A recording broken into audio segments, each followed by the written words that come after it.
चलो तळेगाव. आम्ही आता सध्या जुईनगर स्टेशनला उभा आहोत आणि येणारी मंडळी थोड्याच वेळामध्ये जुईनगर स्टेशनला येत आहेत.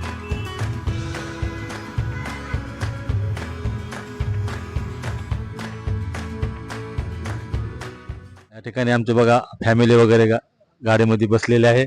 2 गाड्या केलेल्या आहेत आणि जरा आम्हाला जायला उशीर झाला तरी पण ठीक आहे. सकाळीच्या वेळेला आम्ही नाश्ता वगैरे जरा खूप उशिरा केला, कारण उशिरा उठल्यामुळे आम्ही सर्वांनी जरा थोडंसं रिलॅक्स पण झालो आणि झोपून उठल्यानंतर मग जरा सर्वजण तयारी वगैरे व्हायला बराच वेळ लागला आणि 5 मिनिटापूर्वी बघा अर्टिगा गाडी आलेली आहे आणि आवराची गाडी आलेली आहे. तर आम्ही आता निघालो आहोत डॉक्टर बाबासाहेब आंबेडकर या ठिकाणी त्यांचं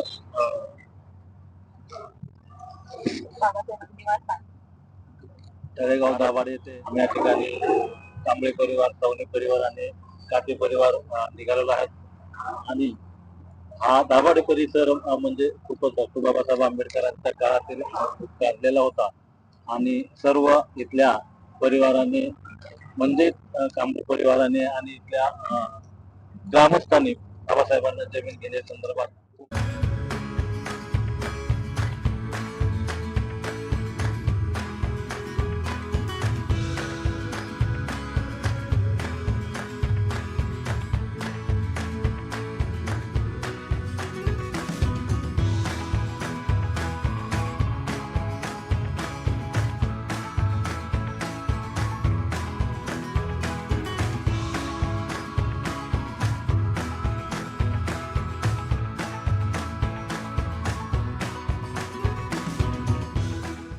भारतरत्न डॉक्टर बाबासाहेब आंबेडकर निवासस्थान तळेगाव या ठिकाणी आम्ही सहकुटुंब सहपरिवार या ठिकाणी त्यांचं निवासस्थान आहे जगप्रसिद्ध असलेलं, ते आम्ही या ठिकाणी पाहणार आहोत. मित्रांनो, डॉक्टर बाबासाहेब आंबेडकरांचं हे निवासस्थान तुम्हा आम्हा सर्वांसाठी प्रेरणादायक तर आहेच. निवासस्थानाचं बांधकाम जे आहे ते ब्रिटिश काळातील असून नगरपालिकेच्या माध्यमातून निवासस्थानाचे व्यवस्थापन चांगल्या व योग्य पद्धतीने केली जाते असे दिसून येत आहे.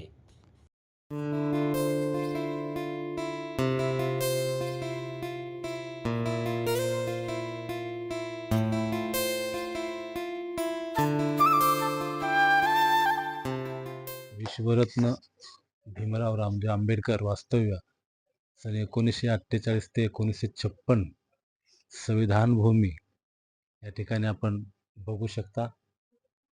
आणि हा जो डॉक्टर बाबासाहेब आंबेडकरांच्या निवासस्थानामध्ये प्रवेश केल्यानंतर समोरच आपल्याला तथागतांचा फोटो आणि छत्रपती शिवाजी महाराजांचा फोटो आणि डॉक्टर बाबासाहेब आंबेडकरांचं तैलचित्र खूपच सुंदर आपल्याला शोभून दिसत आहे.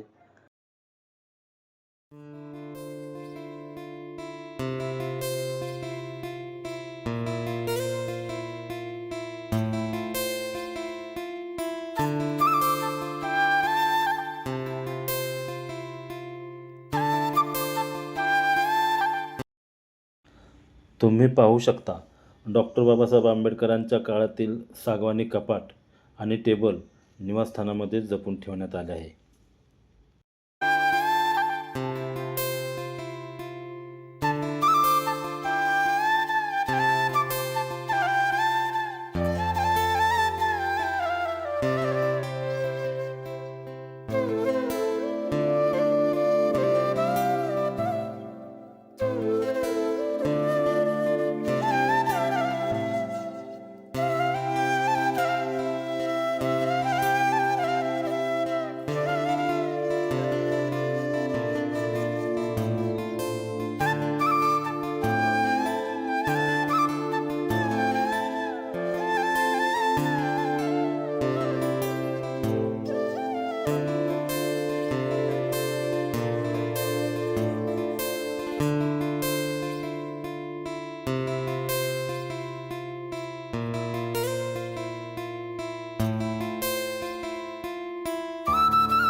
सर्वांना प्रथम सप्रेम जय भीम. आम्ही मुंबईवरून आलेला आहोत. म्हणजे आम्ही सर्व सहकुटुंब आलेलो आहोत. माझी भाची राहते इकडे तळेगावला, तर खास तिला भेटण्यासाठी आलो होतो आम्ही. ही माझी भाची, तिला भेटण्यासाठी आलो होतो. तर कळलं की इकडे बाबासाहेबांचं निवासस्थान आहे, तर ते पाहण्यासाठी आलो. याबद्दल आम्हाला फारशी माहिती नव्हती, पण इथं येऊन कळलं की त्यांनी काही कलमं त्यांची इकडे येऊन पूर्ण केलेली आहेत. आणि पहिल्यांदाच आलोय आम्ही इकडे. संविधानाची काही कलमं त्यांनी इथे राहून पूर्ण केली, कारण त्यांना डॉक्टरांनी सजेस्ट केलेलं की तुमच्या प्रकृतीला सूट होईल अशा वातावरणात तुम्ही राहा. तर त्यांनी हे लोकेशन चॉईस केलं, कारण इकडे थंड असं वातावरण असल्यामुळे त्यांनी इथं राहून आपल्या संविधानाची काही कलमं लिहिली. बस. जय भीम. आहे इथे येऊन थोडं एकदम मनाला छान वाटतंय. आधी पण मी इथे भरपूरदा यायचो. आधी मी तळेगावमध्ये राहायला होतो. आता मी रिसेंटली तिकडे शिफ्ट झालेलो आहे. इथे आल्यानंतर एकदम अशी पावनभूमी वाटतं बाबासाहेबांच्या विचारांना, आणि विचार इथे येऊन थोडे विचार ताजे होतात. इथे मी माझ्या माहितीनुसार असं ऐकलं आहे की बाबासाहेबांनी 2 संविधानाच्या कलमा इथे ह्या घरामध्ये दिलेल्या आहेत. आणि त्याचप्रमाणे बाबासाहेबांना जे सांगितलं होतं डॉक्टरांनी की तुम्ही एक तर वातावरण थंड किंवा गरम अशा 2 पैकी एकात असं वातावरण बघा की तिथे तुमची प्रकृती व्यवस्थित राहील. तर तेव्हा बाबासाहेबांनी तळेगाव हे लोकेशन चूज केलं होतं, जेणेकरून लोणावळा पण जवळ आहे आणि वातावरण पण व्यवस्थित आहे. त्यामुळे तिथे बाबासाहेबांनी हे यांचं निवासस्थान आहे. अच्छा, ह्याच्या अगोदर विहारात म्हणजे स्मारकाचं असंच होतं का ह्याच्यामध्ये? नाही, याच्या अगोदर असं नव्हतं. हे आता रिनोव्हेशन केलेलं आहे. आणि माता रमाई आंबेडकरांचा या ठिकाणी कॅचो आपण बघत आहोत. किती खूप आणि सुंदर आपल्याला हे दृश्य दिसत आहे. आणि आम्ही परिवार या ठिकाणी नवी मुंबईतून या ठिकाणी मी सुद्धा प्रथमच या ठिकाणी लोणावळा आणि याच्या आसपास असलेला जो तळेगाव दाभाडे आहे त्या ठिकाणी प्रथमच मी ते येत असल्यामुळे मला पण फारसं माहिती नव्हती. तेच माझी भाचीचे इकडेच आलो असताना मला पण थोडीशी इथली माहिती नसताना सुद्धा मला आता दीपाली काटे आणि सर्व त्यांची मम्मी वगैरे सगळं परिवार वगैरे आम्ही या ठिकाणी आलो. आतून सगळं परिसर फिरून बघितला. काही लोक MP UPSCच्या परीक्षेला विद्यार्थी बसलेले आहेत. काही जुने पुराणे सगळे मोफत असल्यामुळे या ठिकाणी आपण या ठिकाणी तुम्ही सराव करू शकता. परीक्षेचे UPSC FPSC तुम्ही करू शकता.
आताच आम्ही भांजेलेनी तिकीट घर या ठिकाणी पोहोचलेलो आहोत आणि प्रत्येकी तिकीट 25 रुपये प्रमाणे आज दर ठेवलेला आहे. तर आम्ही आता तिकीट वगैरे घेतलेलं आहे. कमीत कमी 8-9 ते 9 लोकांचं आम्ही बघा हे तिकीट पाहू शकता. तिकीट आम्ही घेतलेलं आहे आणि तिकीट काढल्यानंतरच वरती प्रवास आहे किंवा वरती सोडणार आहेत असं या ठिकाणी साऊंड सिस्टीमद्वारे सांगण्यात येत आहे. आणि आम्ही आता तिकीट घेऊन वरती जात आहोत. एकंदरीत किती तिकीट आहेत? 11 तिकीट आहेत आणि 11 जण आम्ही भांजलेल्या या ठिकाणी आलेलो आहोत.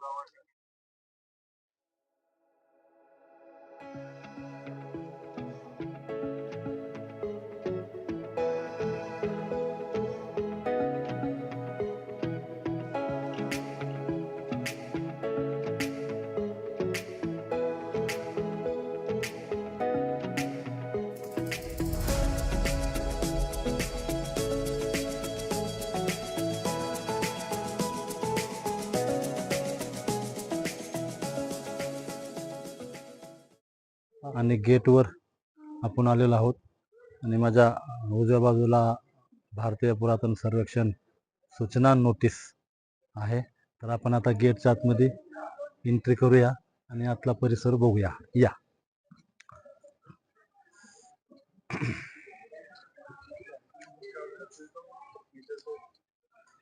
तुम ऐसे ही चलाओगे यार.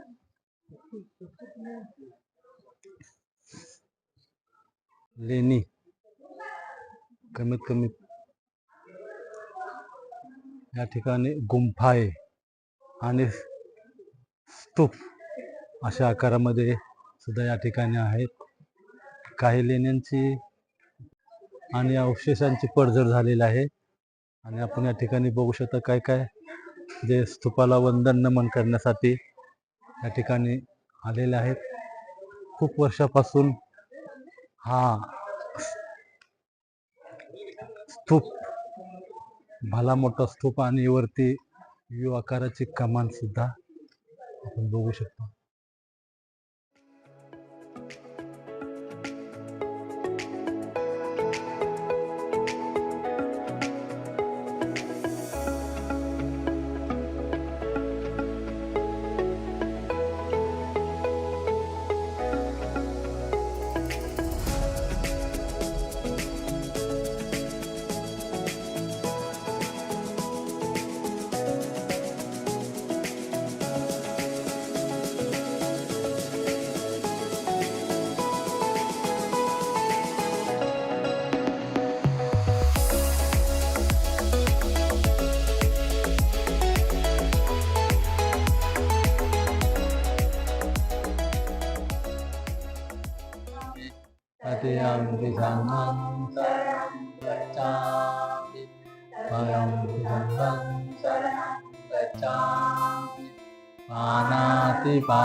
सर्वांना सप्रेम जय भीम. माझं नाव दीपाली प्रवीण काटे. आज या ठिकाणी आम्ही आमची पूर्ण फॅमिली भाजे केव्स इथे आलो आहोत. भाजे लेणी जी की आपल्या गौतम बुद्धांची लेणी आहे आणि तुम्ही इथे बघू शकता की सगळं कारागीर जे आहे ते किती कुशलतेने केलेलं आहे, जे तुम्ही कल्पनाही नाही करू शकत. आपण आजकाल ज्या पिढी आहे त्यांना हे कल्पनाही करता येत नाही की त्यांनी हे कसं केलं असेल. आणि खूप छान असं हे काम केलेलं आहे सर्वांनी आणि त्याचं आपल्याला दिसतंय दृश्य. आणि मी तर पहिल्यांदा आली आहे आणि मी माझ्या पूर्ण फॅमिलीला घेऊन आले. फर्स्ट टाइमच आम्ही सगळे आलो आहोत आणि अजून असे आम्ही बरेच ठिकाणी आम्ही व्हिजिट करणार आहे. सगळे जेवढे पण आपले गौतम बुद्धांच्या लेणी असतील ते सगळे आम्ही फिरणार आहोत. त्यातली ही भाजे लेणी होती आणि इथे येऊन आम्हाला खूप छान प्रसन्न वाटलं आणि इथे आम्ही येऊन त्रिसरण पंचशील पण घेतलं आणि खूप छान वाटते, खूप प्रसन्न वाटते, एकदम शांती भेटते आपल्याला. सो मला पण खूप आनंद झाला इथे येऊन सर्वांना इथे घेऊन आणि थँक्यू सो मच.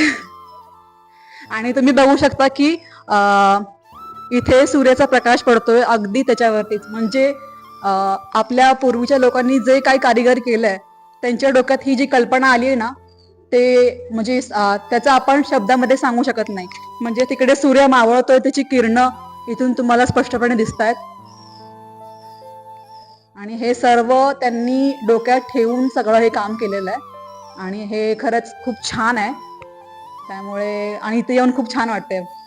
थँक्यू. सर्वांना माझा सप्रेम जय भीम. आज मी माझ्या सहपरिवाराबरोबर भाजे इथे एक लेणी पाहण्यासाठी आलेलो आहोत. आणि इथं येऊन आता आम्हाला जवळजवळ 15 मिनिटं झाली. आम्ही सर्वांनी बसून इकडे बुद्धवंदना घेतली. खूप छान वाटलं. आणि बघू शकता तुम्ही हा स्तूप, म्हणजे किती अप्रतिम काम केलेलं आहे तेव्हाच्या कारागिरांनी. किती किती म्हणजे अविश्वसनीय आहे. त्यावेळेस तर काही अशा सुविधाही नव्हत्या, पण त्या लोकांनी डोंगर पोखरून कसं हे सर्व बनवलं असेल हे आश्चर्याची गोष्ट आहे. आणि सर्वात मोठं आश्चर्य म्हणजे हा मावळणारा सूर्य आणि त्याची पडणारी किरणं बरोबर ह्या स्तूपावर पडतात. आणि महाराष्ट्रातील जेवढी लेण्या आहेत, अजिंठा, वेरूळ, त्यांचे सर्वांचे मुखद्वार हे पश्चिमेलाच आहेत. आणि त्याचं कारण असं असावे की सूर्य जणू आभार मानत आहे आपल्या गौतम बुद्धांच्या भूमीत आल्याचा, म्हणून त्यांचे सर्वांचे मुखद्वार असे पश्चिमेला आहेत. जाता जाता जणू हा सूर्य वंदन करतोय असं भास होतंय. आणि इथं येऊन खूप खूप प्रसन्न वाटलं आणि खूप आनंद झाला. आणि सर्वांनी नक्कीच या स्थळाला विजिट द्यावी असं मी आग्रह करते सर्वांनी. धन्यवाद.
कारला भांजा परिसर आणि आतमधले गुंफाये, मूर्त्या, शिलालेख, त्याचप्रमाणे बंद केलेले दरवाजे आणि पुढे तसंच 15 ते 16 प्रकारचे एक आकाराचे सगळे घुमट वगैरे आहेत.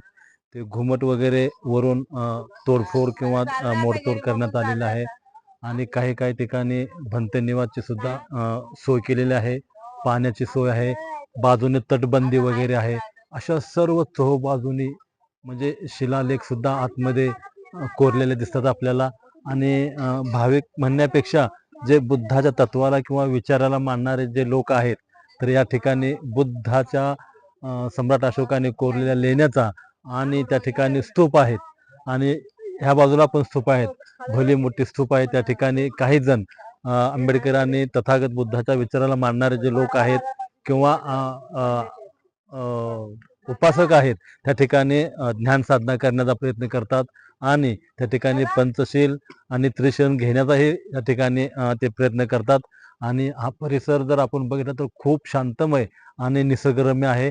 आणि पश्चिमेकडून जर आपण पाहिला तर हा निसर्गरम्य आणि पूर्वेकडचा हा निसर्ग पाहिला तर एकदम निसर्गरम्य असं डोंगराच्या मध्यच ठिकाणी आहे. आणि या ठिकाणी आपण आता सर्वजण परिवार या ठिकाणी आपण भाज्या लेणी बघून सर्व स्तुप्त झालात, संतुष्ट झालात आहात. आणि मला वाटतं की या ठिकाणी महिला वगैरे लेडीज वगैरे आहे घरातली, त्यांना हे खूप प्रसन्न वाटलं की आम्ही पहिल्यांदाच या ठिकाणी लेण्यामध्ये आम्ही आलेलो आहोत. आणि लेण्यामधले जो स्तूप आहे तर सर्व त्यांना बघून खूप आनंद झाला आणि मन भरून आलं. तर अशा प्रकारे आपण आणि आपल्या परिवाराला, मित्रमंडळीला, नातेवाईकांना तुम्ही हाच संदेश द्या. भांजा लेणी बाजूला इथे लोहगड आहे, तटबंदीचा परिसर आहे. तर तुम्ही सुद्धा या भांजा लेणीला परिसराला भेट द्या आणि जिव्हाळा चॅनलला सबस्क्राईब करा.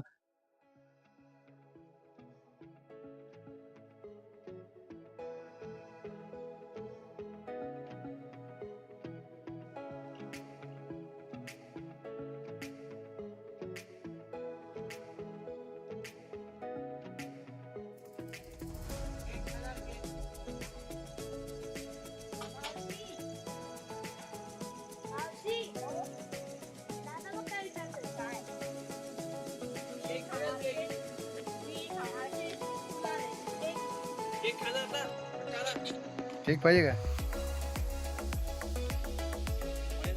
मला कळलं काय मी तुझ्याकडे बघतीये तो मला दिसतोय. दिसतंय?